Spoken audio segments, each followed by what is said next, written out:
कंजूस और उसका सोना। एक गांव में एक अमीर जमींदार रहता था। वह जितना अमीर था उतना ही कंजूस भी।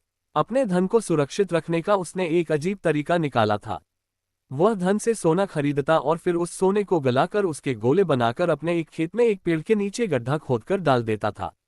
रोज खेत जाना और गड्ढे को खोदकर सोने के गोलों की गिनती करना उसकी दिनचर्या का हिस्सा था। इस तरह वह सुनिश्चित करता था कि उसका सोना सुरक्षित है। एक दिन एक चोर ने कंजूस आदमी को गड्ढे में से सोना निकालकर गिनते हुए देख लिया।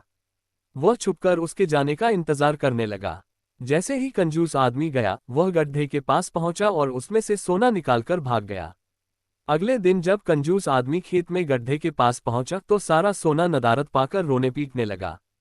उसके रोने की आवाज वहां से गुजरते एक राहगीर के कानों में पड़ी तो वह रुक गया।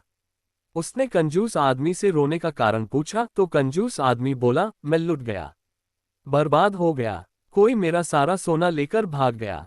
अब मैं क्या करूंगा? सोना किसने चुराया, कब चुराया? राहगीर आश्चर्य में पड़ गया। पता नहीं चोर ने कब इस गड्ढे को खोदा और सारा सोना लेकर 9-2-11 हो गया। मैं जब यहां पहुंचा तो सारा सोना गायब था। कंजूस आदमी बिलखते हुए बोला, गड्ढे से सोना ले गया। तुम अपना सोना यहाँ इस गड्ढे में क्यों रखते हो? अपने घर पर क्यों नहीं रखते? वहां जरूरत पड़ने पर तुम उसका आसानी से उपयोग कर सकते हो। राहगीर बोला, मैं अपने सोने को कभी हाथ नहीं लगाता। मैं उसे सहेजकर रखता हूं और हमेशा रखता, यदि वो चोर उसे चुराकर नहीं ले जाता। कंजूस आदमी बोला। ये बात सुनकर राहगीर ने जमीन से कुछ कंकड़ उठाए और उसे उस गड्ढे में डालकर बोला, यदि ऐसी बात है तो इन कंकड़ों को गड्ढे में डालकर गड्ढे को मिट्टी ढक दो और कल्पना करो कि यही तुम्हारा सोना है, क्योंकि इनमें और तुम्हारे सोने में कोई अंतर नहीं है। ये भी किसी काम के नहीं और तुम्हारा सोना भी किसी काम का नहीं था। उस सोने का तुमने कभी कोई उपयोग ही नहीं किया, न ही करने वाले थे।